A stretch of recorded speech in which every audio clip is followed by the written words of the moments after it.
A escritura que eu questionei é do verso 18. 18 de 1 Samuel. 16, 18.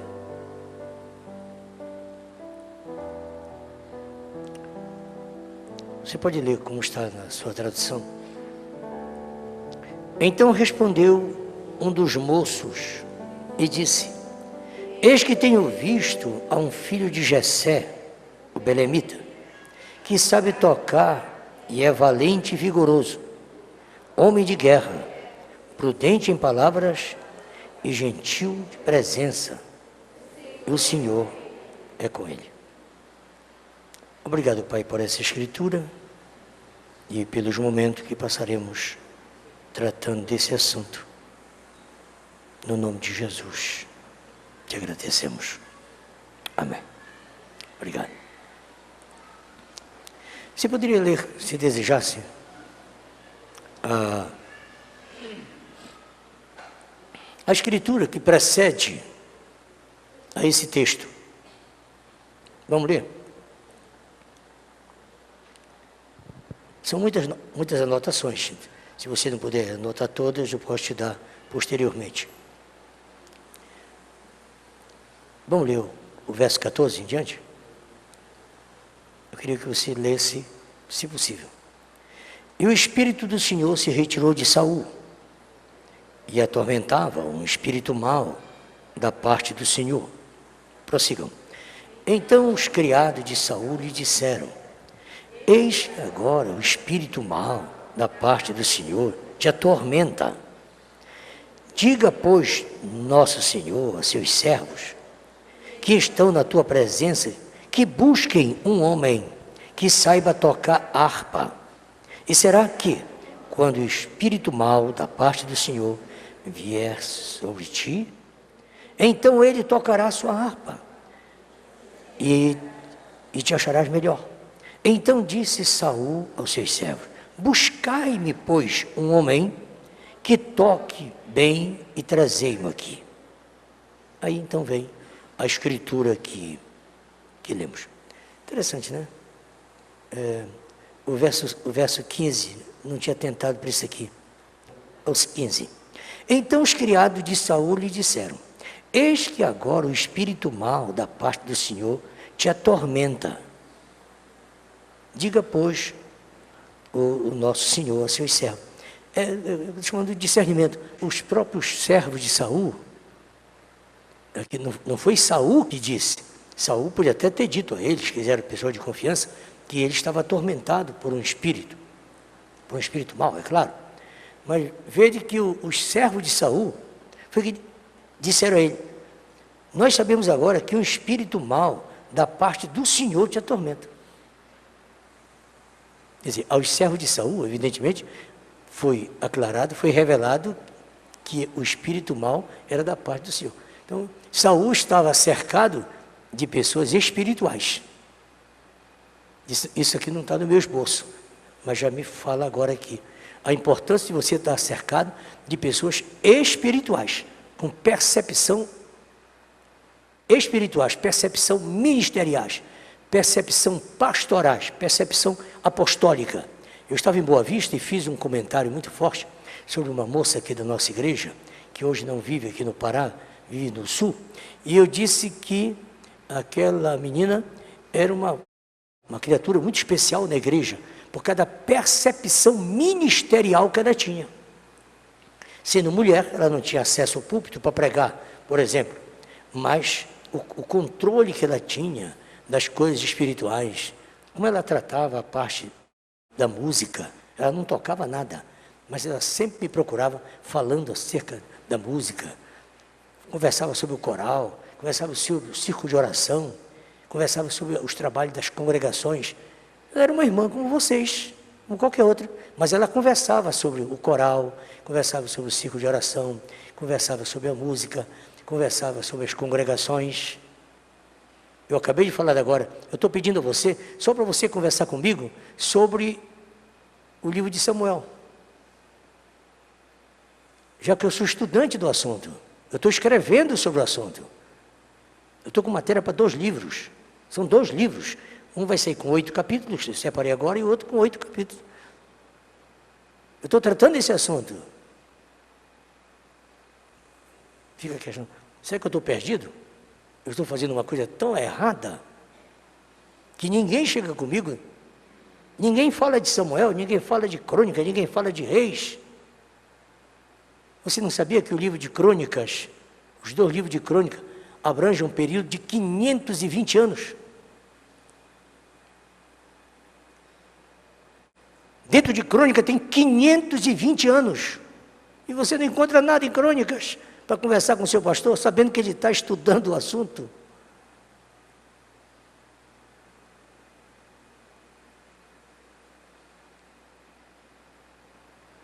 E historicamente abrange em torno de 3.000 anos. Historicamente, crônica fala de 3.000 anos. 3.000 anos. Lá em crônica é contado tudinho que aconteceu no Éden. Quando Eva se enamorou e foi seduzida por aquele homem chamado de serpente. O serpente era um homem como outro qualquer. O serpente, a serpente como queira, era um homem como outro qualquer. Inclusive falava o idioma do marido dela. E conhecia os desígnios de Deus. Só não tinha alma. A única diferença é que aquele homem era mais bonito do que o marido dela e não tinha alma, somente isso. Que todo macho na criação é mais bonito do que a fêmea, exceto no ser humano. Todo macho é mais bonito, por isso mesmo então, o serpente era mais bonito do que a serpente, no caso do feminino, que não tinha nada com cobra. O serpente que a Bíblia fala não tem nada com cobra. Embora as mulheres misturam muito isso, principalmente as mulheres, elas confundem esse negócio de serpente lá, com a serpente que passa aqui, que se aparecer uma cobra aqui, se soltar uma cobra aqui dentro, eu te garanto que esses homens vão tudo tirar o sapato e vão querer matar a cobra de sapato. Mas esses bancos vão ser pequenos para a mulherada, não vai ficar uma que não suba nesses bancos, sair correndo por aqui, pulando, e vão sair pela galeria, lá pelaquela janela, lá de cima.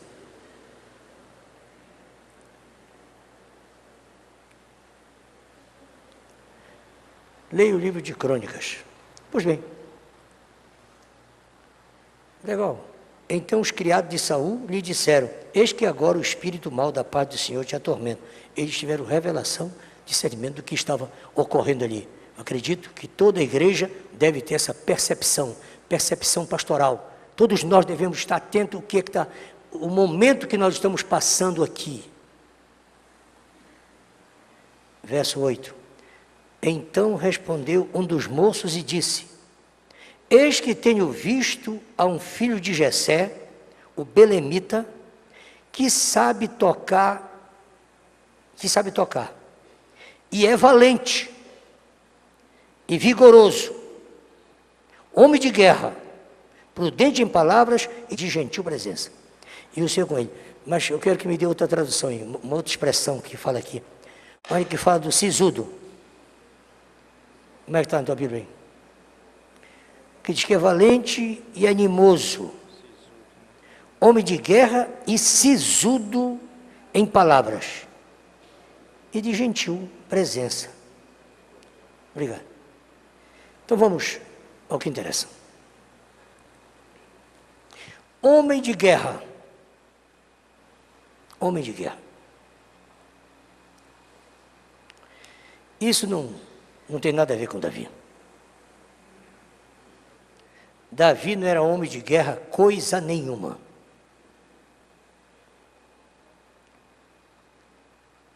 Ele nunca esteve em guerra, nunca participou de guerra, nunca pegou uma arma, nunca enfrentou uma tropa ou algo. Então não é Davi.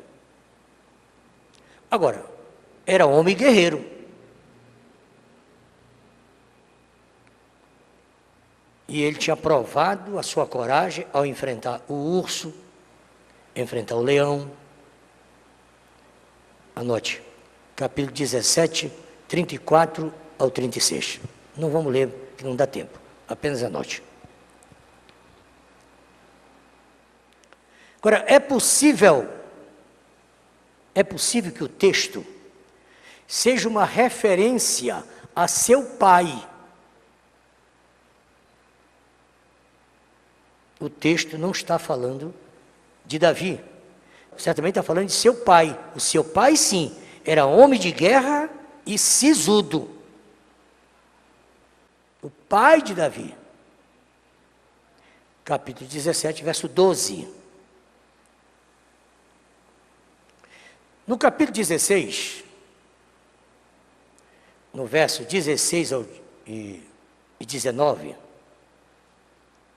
capítulo 16, veja o verso 16 ao 19, você vai ver que as experiências de Davi certamente eram conhecidas de algum servo de Saul. Isto quer dizer, entre aqueles servos de Saul, tinha um amigo pessoal de Davi, um colega dele. Não havia outra maneira de alguém buscar o Davi lá no mato, no campo, se não fosse uma pessoa que tivesse ido para a escola com ele, que caçasse com ele, que passarinhasse com ele. Entre os servos de Saul, que eram tudo bons, hebreus bons, havia um colega de Davi, que conhecia muito bem Davi. Talvez não tenha assistido aquelas peripécias que Davi passou, mas sabia daquilo. Por isso que ele disse, se o senhor quiser, nós vamos atrás. É só o senhor autorizar os seus servos aqui, que nós vamos encontrar o homem. E para encontrar esse homem tinha que ser lá no campo. Não dá para colocar na internet e procurar na cidade? Colocar um GPS. Verso 16. 16. Diga, pois, nosso Senhor a seus servos, que estão na tua presença, que busquem, diga para nós, não peça para os outros, peça para nós que estamos aqui na sua presença, que busque um homem que saiba tocar harpa. Nós já cantamos muito para um rapaz aí, se o senhor quiser, a gente vai lá. E será que quando o espírito mau da parte do Senhor vier sobre ti, esse que sabe tocar harpa, porque aí vem a questão, não era só tocar harpa, você podia muito bem saber tocar harpa para príncipe, saber tocar harpa para as filhas de Saul. O problema agora é quem pudesse tocar harpa para Saul, que venha tocar para o levita. Ou você admite que bastava tocar uma harpa e o demônio saía? Você não está pensando nisso não, né? O profeta diz, não basta ser organista, acabei de citar recentemente isso aqui. Não basta ser organista, tem que ser uma organista cheia do Espírito Santo.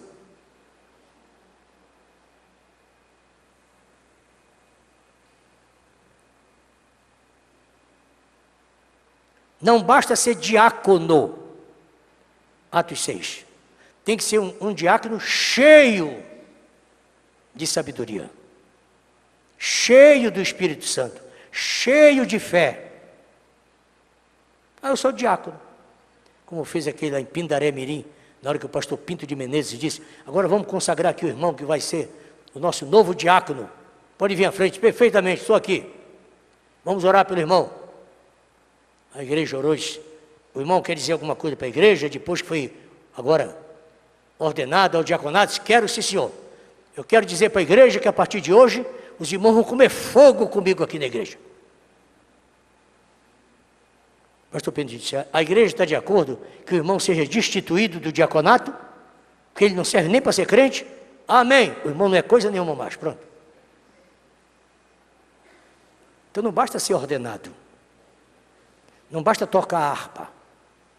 Se o senhor quiser, nós vamos procurar um rapaz que toque harpa para afastar esse espírito. Porque esse espírito não é espírito de demônio imundo. Esse espírito que está atormentando o senhor rei, não é um espírito de um demônio, espírito de um demônio imundo. Já fiz 2 pregações sobre isso. Esse espírito lhe atormentando é um espírito da parte do Senhor. Então tem que ser uma pessoa que tenha comunhão com o Senhor para afastá-lo. O 19. E Saul enviou mensageiros a Jessé. O que eles disseram? Rei, o senhor não se preocupe. Eu quero que eu sou colega do filho do Jessé. O belemita tem um filho que é pastor de ovelhas e eu já vi ele tocar. Eu, seu servo, sou do companheirismo dele, eu sou da igreja dele, nós somos do mesmo tabernáculo, nós cantamos juntos, nós adoramos juntos. Se o senhor permitir, eu vou lá na casa de Jessé e chamar o filho dele, é o Davi.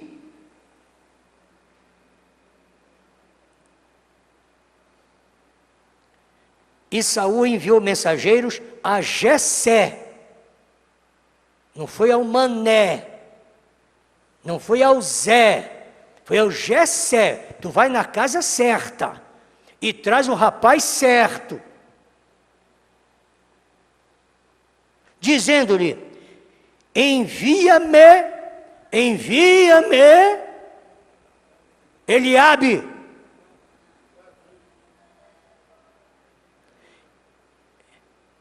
Porque eu tenho um servo aqui que conhece o teu filho, já se acampou com ele, anda com ele, estuda com ele, conversa com ele, sabe que espírito ele tem.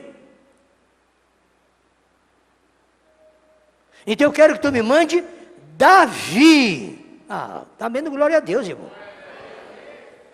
Esse teu filho é aquele, não é aquele que está em casa, aqueles malandros que ficam em casa. Porque ele tinha 6 outros irmãos, malandros, mandriãos, só ficavam em casa. Quando Samuel chegou lá, encontrou todos em casa. Talvez estavam de folga, tinham chegado de serviço. Não, tu me manda aquele trabalhador, aquele que está no campo, cuidando de ovelhas. Como é que Saul sabia todas essas informações? Porque o colega do Davi, que estava no palácio, tinha passado as informações para Saul. Então, para tocar para o rei, tem que ser uma pessoa que esteja trabalhando. E para você ser expert em afastar esses espíritos, tem que ser um pastor de ovelhas.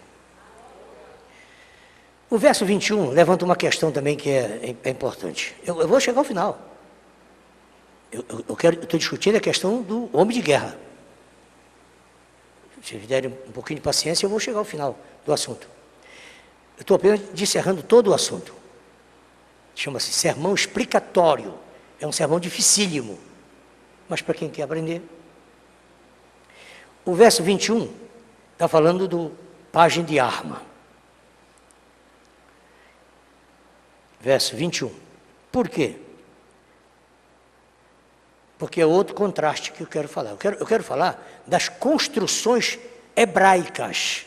Por que há muitas coisas que você não entende?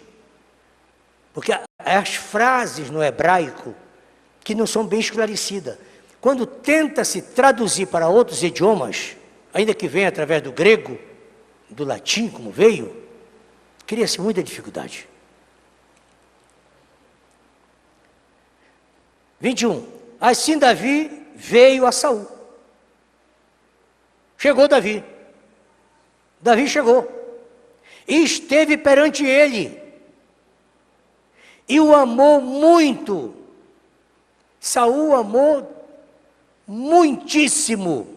Isso aqui tira totalmente aquela imagem maligna desses espíritos que aí fora, que põe em dúvida o comportamento de Jonatas, filho de Saul, com Davi. Quando a Bíblia diz que Davi amava mais Jonatas do que as próprias mulheres. E logo aparece um segmento social aí, colocando as suas interpretações disso.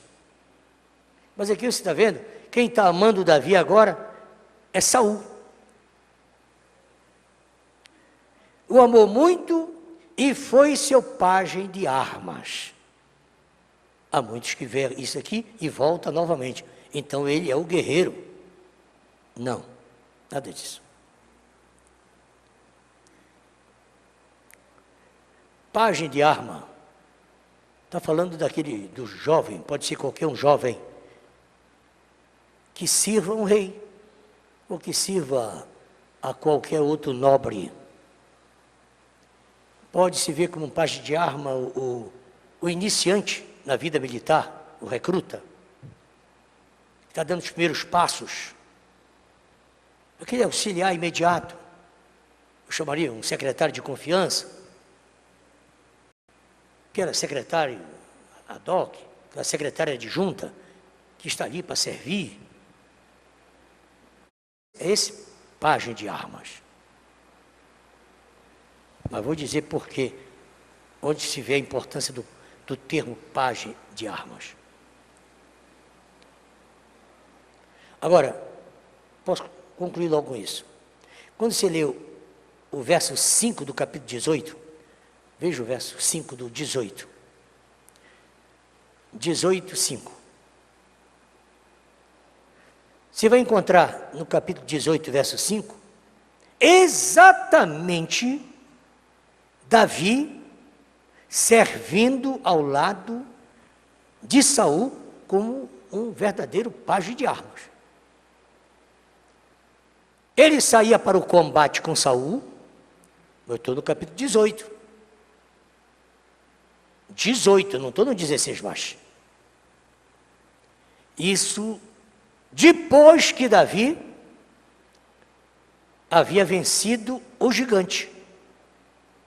18:5, Davi sendo enviado por Saul, comandando tropas. Quando não saía para a guerra com ele, comandava a tropa estabelecida por Saul. Saul estabelecia a tropa e dizia: aqui está o meu pajem de arma que vai comandar vocês. E todos se submetiam ao comando de Davi, porque Davi era Saul. Ele era o imediato de Saul. Eu estou citando o capítulo 18, verso 5, depois que Davi já tinha tirado a cabeça do Golias e trazido a cabeça ao rei. Eu não estou no verso 18 do capítulo 16, estou falando para estudante. Eu estou falando para estudante bíblico. Eu estou falando para quem estuda a Bíblia. Eu não estou pregando um sermão de operações de maravilhas.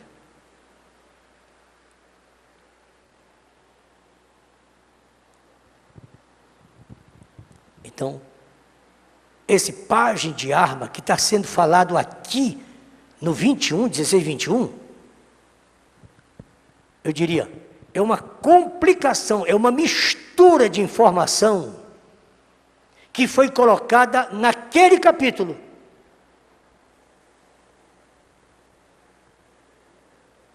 Que deveria estar aqui, do capítulo 18 para frente.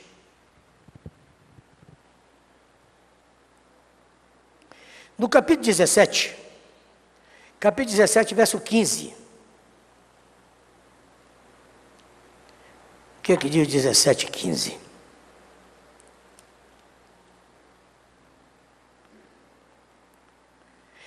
Davi, porém, ia até Saul e voltava para apacentar as ovelhas de seu pai em Belém. A missão de Davi com Saul era tocar para afastar o espírito mau, e só. Davi não era homem de guerra. Uma tradução grega, muito legal. Ela menciona esse versículo mais ou menos assim. Diz assim, o verso 18. Um dos empregados de Saul respondeu, porque ele perguntou, há alguém que possa tocar para mim? Então um dos empregados respondeu, Jessé, começa assim, Jessé, o verso 18, Jessé, da família de Belém, tem um filho que é músico. Ele também é valente. Eu até gosto disso. Seria uma maneira de explicar esse mal-estar que é criado ali, no 18. Tem um filho que é músico, ele também é valente. E é um bom soldado. Ok. Fala bem. Tem boa aparência. E o Senhor está com ele. Isso é uma versão, é uma tradução hebraica, diretamente para o, não é para o grego, para o aramaico, tentando conciliar esse verso 18, que quando você lê no hebraico, está confuso, porque Davi não era homem de guerra, quero só mostrar isso. Se era homem de guerra, então desmancha tudo. Onde é que está Deus naquilo ali, quando ele foi enfrentar o Golias, sendo um rapaz, talvez de seus 13, 14 anos? Voltemos ao 15. 17, 15. Então Davi não lutava, Davi tocava, Davi não lutava, Davi tocava. Davi não pegava a arma, Davi tocava. Ia ter com Saul, cumpria a missão, fazia o culto doméstico e voltava para o campo. E só. Se ia uma vez por semana, ou 3 vezes por semana, ou passava 15 dias lá, não é o que está em questão. Mas ele ia lá com Saul, fazia o trabalho e voltava para o trabalho. Que deve ser uma boa lição para quem quer se dedicar ao trabalho como emprego. O profeta diz assim, se você quer entrar no ministério, porque acha que é um trabalho mais calmo e melhor, de que trabalhar no dia a dia, no pesado, você está muito enganado. O ministério não é emprego. Palavra de William Marion Branham. O ministério não é emprego.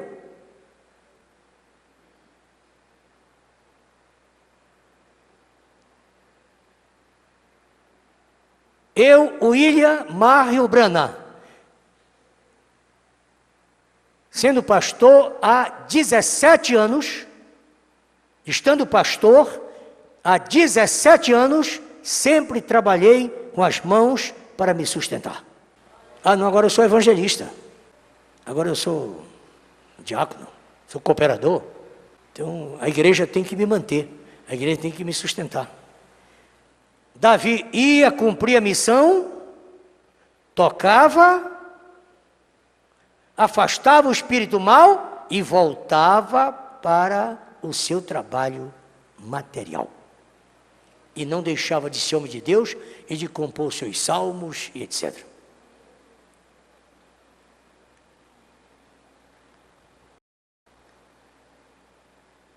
E voltava para as ovelhas. Eu acho que... E quando ele voltava para as ovelhas, ele não voltava escolhendo ovelha não, para pastorear só ovelha branquinha, ovelha pretinha, ovelha malhadinha, ovelha sadia, ovelha doente. Philip Kell, ele diz que a única ovelha que desobedece ao pastor é a ovelha doente. Ele disse, uma ovelha jamais desobedece o seu pastor. Ele fala com sua experiência de pastor de ovelha. Era um reverendo, mas que também foi pastor de ovelha. Ele diz, a única coisa que faz uma ovelha se afastar do grupo é se ela enfermar. Enquanto ela está sadia, ela só come encostada na outra. E ela não fica com as pernas para cima. Ela pode deitar um pouquinho, só para tomar aquele banhinho ali na relva, na poeira, como elas queiram fazer, mas ela volta logo. Diz, quando você vê uma ovelha com a perna para cima na praia,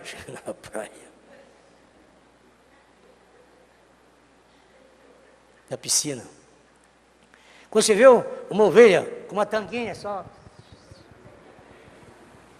ela está doente.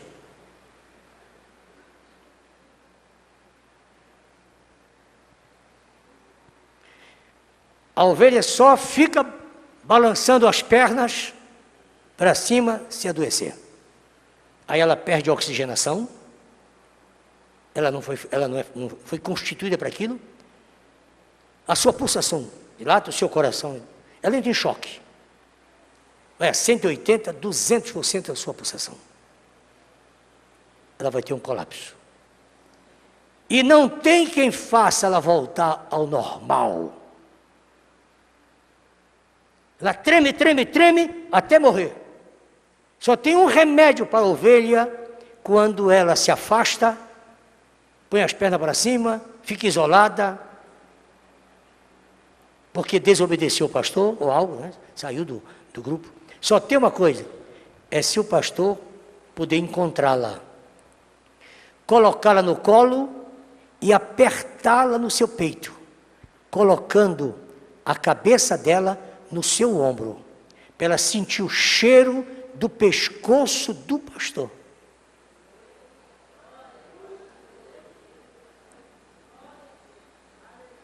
E ele depois começa a massagear o seu coração.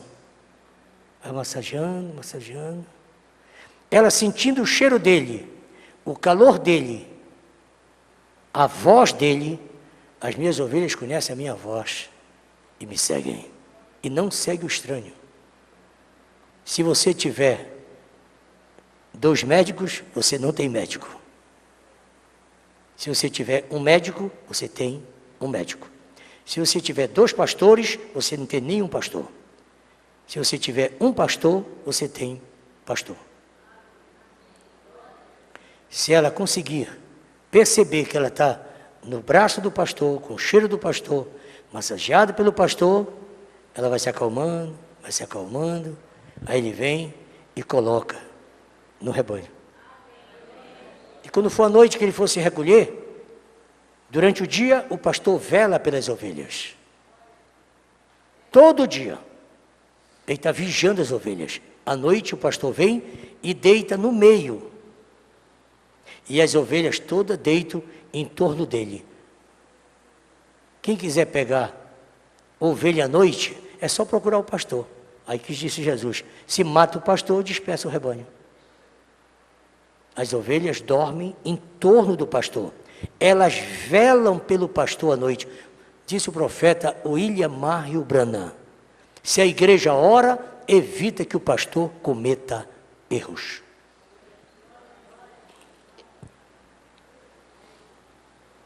Pensei que ia sair uns aleluia, mas está ruim, né? Sim, mas eu falei isso, que eu ia citar o capítulo 28. Eu acho que Paulo entendia bem disso. Capítulo 20 e 28, pode anotar. De Atos 20 e 28. Atos 20 e 28. Atos 20 e 28. Olhai por vós e sobre todo o rebanho. E olhai por todo o rebanho, sobre o qual o Espírito Santo vos constituiu pastor, bispo, todo o rebanho. É isso que eu ia dizendo, seja ovelha preta, branca, vermelha, rosilha, seja doente, todas as ovelhas são do pastor. No capítulo 17, verso 1, vocês encontram os eventos que ocorreram ali. Esses eventos do capítulo 17, 1.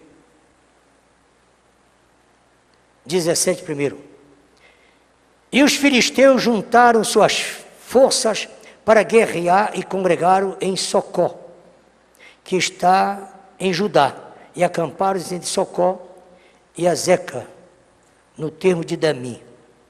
Esse acontecimento que ocorreu aí em torno de 22 quilômetros distante de Jerusalém. Isso foi totalmente depois. Muito tempo depois. Muitos anos. Do capítulo 16, 18 ao 17 primeiro, passaram-se anos e anos. Muito tempo. Não tem nada a ver com aquele processo. Quando esse evento de Socó veio à tona, Davi não tocava mais no palácio. Vocês vão ver lá no final do capítulo. Davi não tinha mais influência nenhuma. Davi não andava mais com Saul. Saul aparentemente estava bem. Provavelmente estava bem. Aquele espírito que o atormentava, por um propósito divino, não o atormentava mais. Ele estava agora bem. Então Davi pôde ficar somente cuidando das suas ovelhas, o que o levou a estar lá na frente da batalha, mandado pelo seu pai, aquela história. Um dia o seu pai, sabendo que os demais irmãos estavam lutando, e que a guerra estava renhida, e aquela coisa terrível, então pediu a Davi que fosse lá levar alguns mantimentos ao rei, e aos oficiais, e aos seus irmãos, muito tempo depois. E essa distância é questão de poucos versículos. Então veio exatamente aquela situação que ocorreu ali. No capítulo 16, 21, voltemos ao 21, você deve ler depois o 17, 53, anote, 16, 21, e compare com 17, 55 a 58. 16, 21. Aí põe. Comparar com 17, 55 e 58. Me dê esses 2 minutos mais, irmão. E você vai ver ali que há uma sequência, há uma ordem de acontecimentos que ocorrem agora. E nessa ordem de acontecimentos, é melhor que vejamos isso aqui. Primeiro, não sei se era necessário que lêssemos o 55 para entender melhor isso aqui. É melhor ler, para vocês entenderem o que eu vou colocar dessa ordem. 55, 17, 55. Vendo, porém, Saul sair Davi a encontrar-se com o filisteu, agora é o estertor da batalha. Disse a Abner, o comandante: de quem é filho este moço? Aqui que está a questão. Então, vede o que eu estou mostrando. Os anos se passaram. Você tem que ler a Bíblia como eu estou te mostrando. Você tem que colocar esse foco. Sabe quem era esse Davi? Aquele que ele amou, aquele que tocava para ele, o seu pajem de arma, como estava dito lá, que vivia na casa dele. Davi vivia na casa de Saul, eram muito íntimos. Passados esses anos, Saul cercado de tantos compromissos, de tantas guerras, vendo, porém, Saul sair Davi a encontrar-se com o filisteu, um gigante, disse a Abner, o comandante: de quem é filho este moço? Sabe o que disse o Abner? Vive a tua alma, ó rei, que eu não sei. Saul não sabia quem era Davi, e Abner, que convivia com Davi agora, em palácio, também não sabia. Disse então o rei: pergunta, pois de quem é filho este moço? Jessé, pai de Davi, era amicíssimo de Saul, eram compadres, guerrearam muito tempo junto, muito íntimos. 57. Voltando, pois, Davi de ferir o filisteu, Abner o tomou consigo e o trouxe à presença de Saul, trazendo ele, Davi, na mão, a cabeça do filisteu. Está aqui, majestade. Aqui está o rapaz. Aquele que o senhor queria saber quem era. Que eu não sei. E ninguém realmente está sabendo. Já perguntei, ninguém sabe quem é esse rapazinho. Esse intruso. E disse-lhe Saul: de quem és filho, jovem? Estranho, né? De quem és filho, jovem? E disse Davi: eu sou filho de Jessé.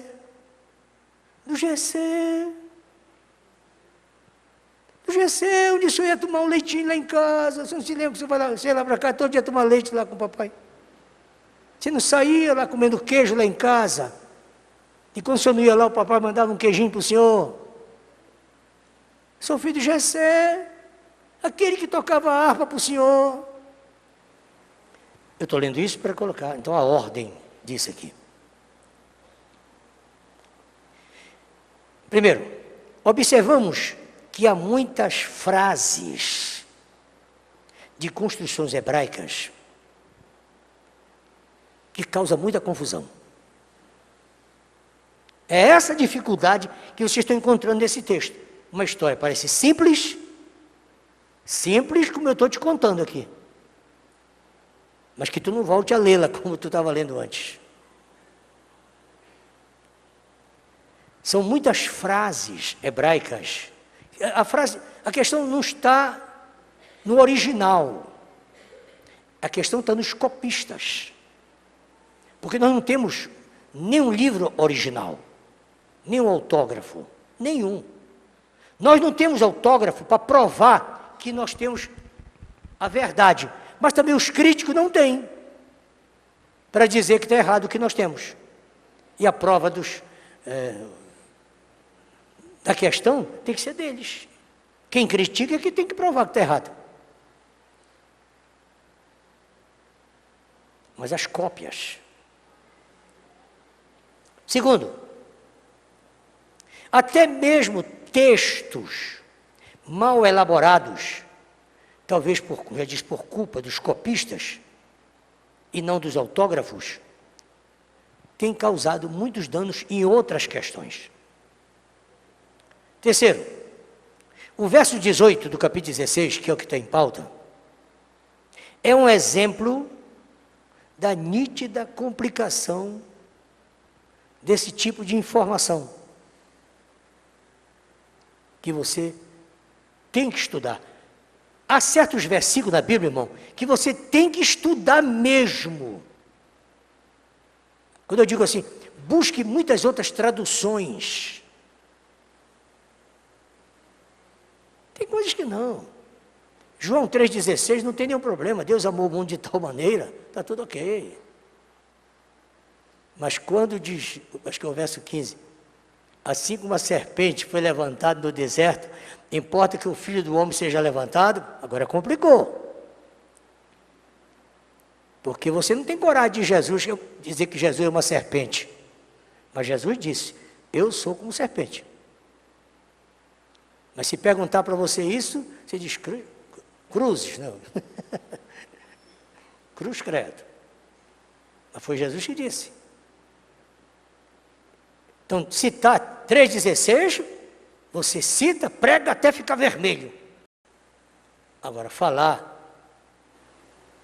que assim como a serpente foi levantada no deserto, importa que o Filho do Homem seja levantado.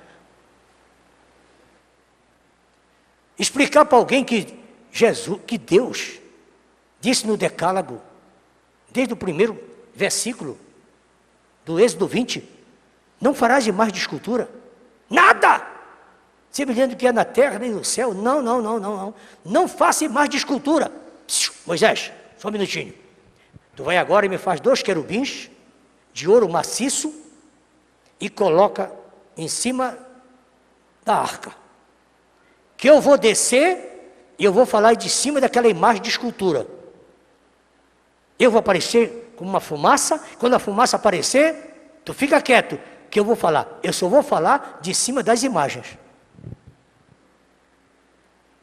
Vai evangelizar padre, vai. Você que é afoito, vai evangelizar padre, dizendo que é para tirar a imagem de Nazaré de lá. Moisés, a única forma desse povo ser curado é se tu fizer uma serpente de metal. Não dava para curar tomando água, não. Se tu não fizer uma serpente de metal, não fizer um ídolo, eu não vou curar esse povo. Agora eu quero ver você me mostrar na Bíblia Moisés dizendo assim: Senhor, o senhor está esquecendo, né? O senhor disse que era para não fazer, né? Você não vai encontrar na Bíblia isso. Ontem eu falei do capítulo 25 de, não sei se é Samuel ou se é Crônicas, quando diz assim: e Deus deu por escrito a planta do templo construído por Salomão. Deus deu por escrito a planta do templo. Deus, como grande arquiteto do universo, desenhou todo o templo. Estuda um pouquinho sobre o templo. Estuda um pouquinho sobre o templo. Não dá nem para entender como foi conseguido fazer um templo daquele. Os detalhes. Oxalá que um dia a gente tenha tempo para isso. E Deus deu tudo por escrito. Está aqui. Laudo e laudo, plantas e mais plantas, plantas e mais plantas. Não sei quantos arquitetos trabalharam com ele ali. Pá. Davi disse, Samuel questiona isso, que foi dado por escrito. Mas você vai ver logo no versículo seguinte, dizendo assim: e enquanto Davi adorava o Senhor, ele percebeu toda a planta na sua mente. Pode aplaudir a Jesus agora. Aplauda Jesus Cristo.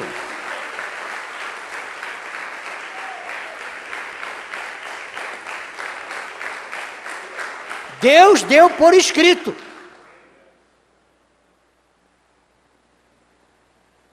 Vocês já viram falar que de alguma cópia dessa planta? Mas lê lá. Se Deus deu por escrito.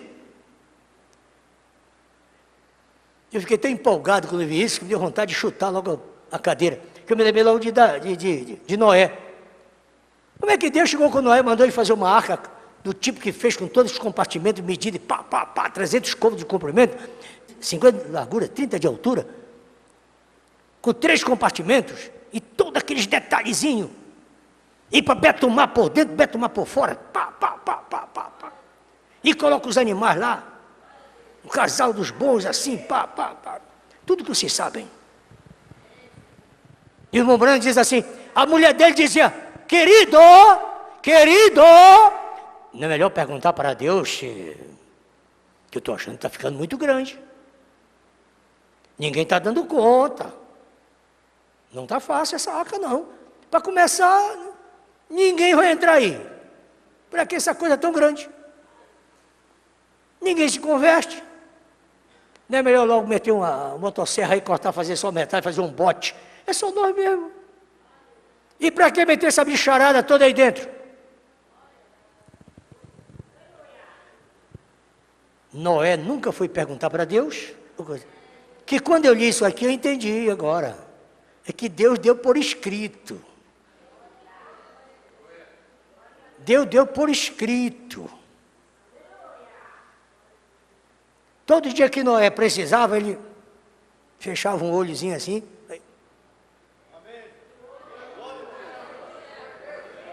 Por isso a Bíblia diz que nós devemos ter a mente de Cristo, e andar no Espírito e viver no Espírito. Andar no Espírito e viver no Espírito. Quando você anda no Espírito, você anda para frente. Quando você vive no Espírito, você anda para cima. Você anda no Espírito e vive no Espírito, anda para cima. O homem espiritual discerne tudo e de ninguém é discernido. Ele é como o vento, não se sabe de onde vem nem para onde vai. Agora eu termino. Só 2 minutos mais.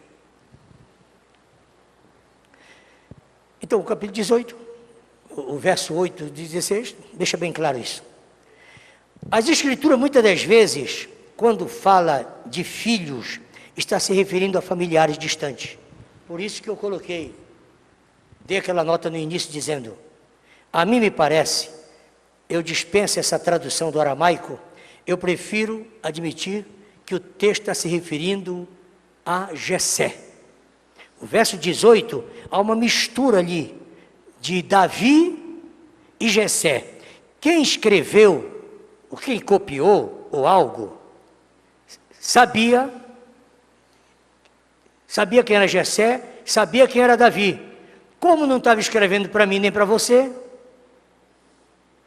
ele fez isso há 800 anos, 900 anos, antes de Cristo.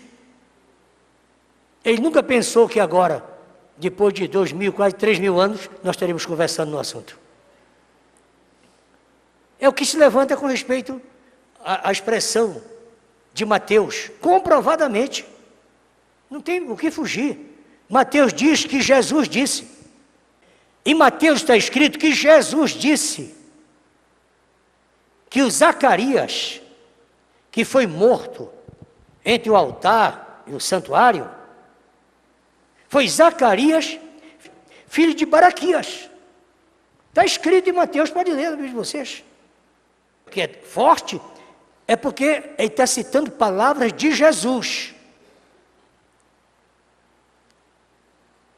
E hoje eu e você sabem que Jesus não disse aquilo.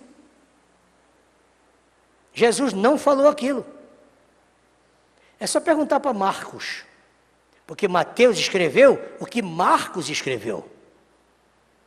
Marcos é o original. Mateus escreveu 85% do que Marcos escreveu. E Lucas escreveu 80% do que Marcos escreveu. Então, tanto Mateus como Lucas, eles copiaram o Evangelho de Marcos, que é chamado de Evangelho de Pedro. Quem ditou o Evangelho para Marcos foi Pedro. É diferente do Evangelho de Lucas, que Maria ajudou. O Evangelho de Lucas, a maioria do que está escrito ali foi Maria.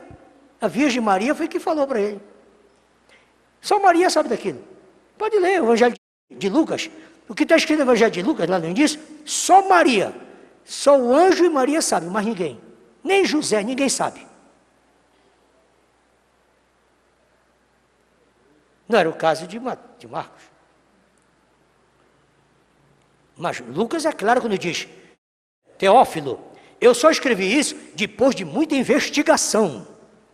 Eu investiguei, pesquisei, busquei todas as fontes. Pode ler o Evangelho. Lucas primeiro e Atos primeiro. Eu busquei todas as fontes, perguntei para todo mundo, tive com Caifás. Porque Caifás frequentava a casa de Maria, isso é novo para ti, né? Caifás frequentava a casa de Maria. Há quem afirme, chegue a afirmar que Caifás se converteu ao cristianismo. Leia o livro de Billy Sunday, o livro onde o irmão Branham buscava e inspirava os seus sermões, de Billy Sunday. Você precisa entender que são livros históricos. O Evangelho é histórico. Os Atos é histórico. Não foi um anjo que veio do céu e contou aquelas coisas. Aquilo foi tudo pesquisado, foi tudo estudado. São informações. Nós temos informações. Mas está escrito aí. Enquanto a Bíblia diz que o Zacarias é filho lá do sacerdote Joiada. Filho do sacerdote Joiada. É Zacarias, filho de Joiada. E não filho de Baraquias. Quem é filho de Baraquias é o profeta menor. É um profeta, é um pequeno profeta, que escreveu um livro chamado Zacarias. Esse profeta, do ano 400, que é filho de Baraquias. O profeta que morreu foi no ano 790. 300 e tantos anos antes do profeta menor, que era escritor. Existiam profetas que falavam e profetas que escreviam. O filho de Baraquias é o escritor. Está na sua Bíblia aí, vai ler. Perto de Malaquias. Zacarias, Malaquias. Esse é o filho de Baraquias. Você dizia o que aconteceu?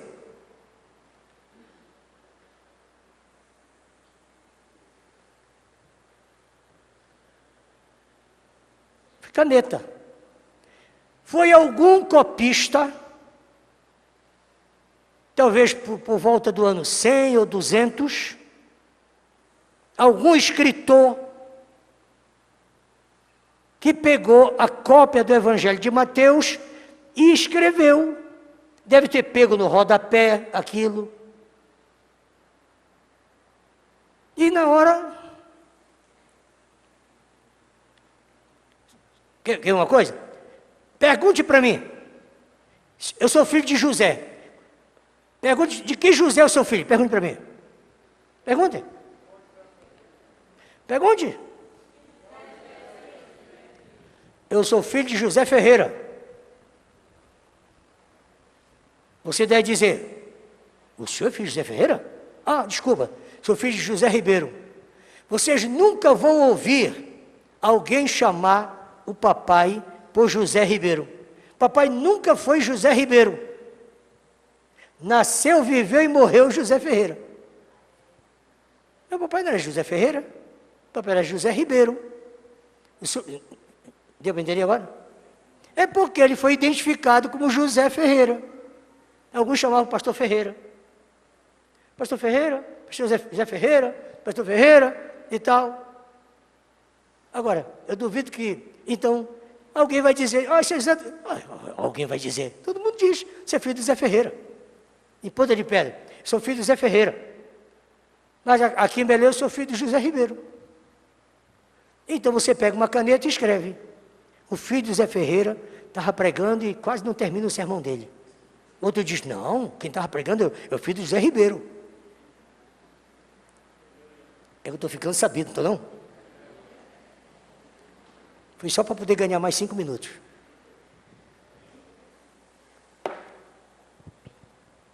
Eu sei que tem muito seminarista que está babando em cima da Bíblia agora, que eu estou passando coisa aqui que você tinha que ficar muito tempo dentro de um seminário para encontrar isso aqui. Então eu quero deixar uma coisinha para vocês. Em Mateus, isso você vai ler. Mateus capítulo 1, verso 8. Vocês vão ter paciência agora, aproveitar esses 5 minutos finais. Porque é uma pena você ficar com esse estudo pela metade agora. Em Mateus capítulo 1, verso 8. Mateus 1, 8. Mateus 1, 8. Lemos que Jorão gerou Uzias, ou Azarias. 2 Reis 14, 21. Porque em 2 Reis 14, 21 diz que é Azarias. Não é o nosso assunto. Diz que Jorão gerou Uzias.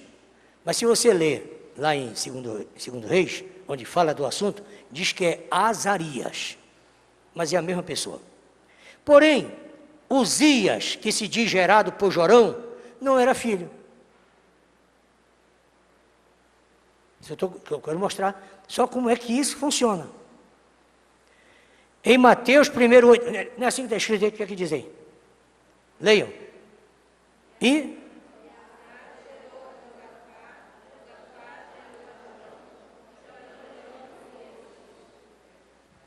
Jorão gerou a Uzias.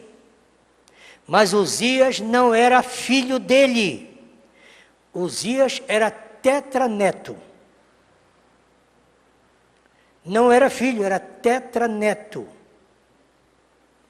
1 Crônicas, capítulo 3, verso 11. Anote. 1 Crônica 3, 11 e 12. Você vai perceber que há algumas omissões entre Jorão e Uzias. 2 Reis 8, 24. 2 Reis 8, 24. Um exemplo dessa má construção hebraica encontramos sobre Manassés. Manassés, o rei Manassés. Nenhum profeta mencionado na Bíblia exerceu qualquer atividade profética ou atividade ministerial durante o reinado de Manassés. Durante o reinado de Manassés, não houve nenhum rei. Agora, se você ler, ao lermos 2 Reis, capítulo 21, 10 a 18, vamos ficar de pé para descansar e leia agora. 2 Reis 21, 10 a 18. 2 Reis 21, 10 a 18. Eu estou dizendo que nenhum profeta exerceu ministério no reinado de Manassés, que foi um reinado de 50 anos. Ele passou 50 anos reinando e nenhum profeta profetizou no seu reinado. Agora leia. 2 Reis 21, 10 a 18. Pode começar a ler.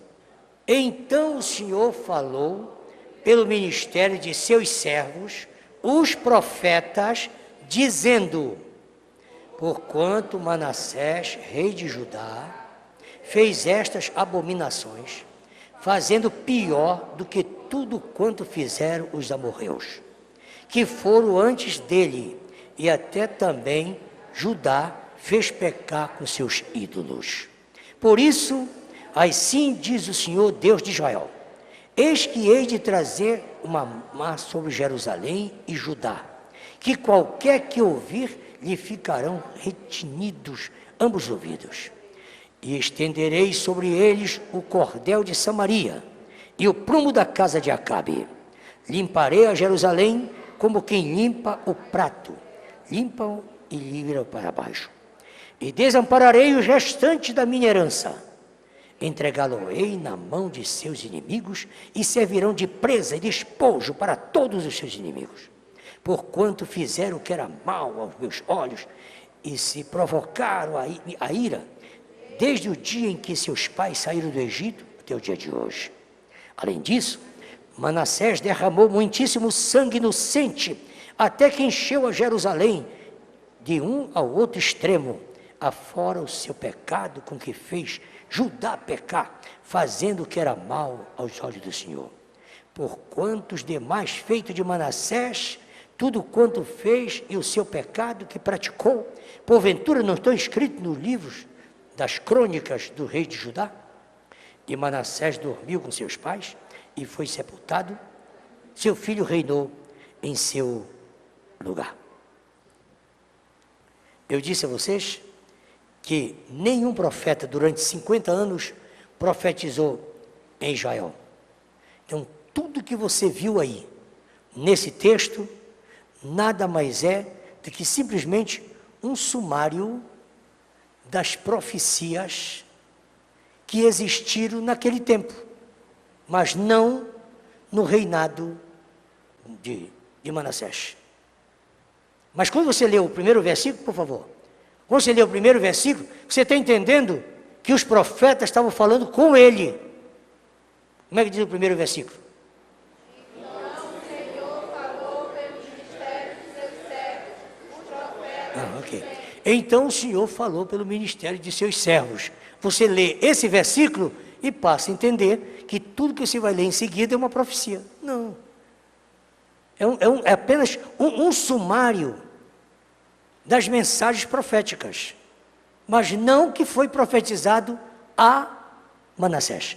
Eu li esse texto só para vocês poderem ter mais cuidado, mais atenção de como ler a Bíblia, e o que é e o que não é. E quando você tiver dúvida, procure a quem possa te ajudar.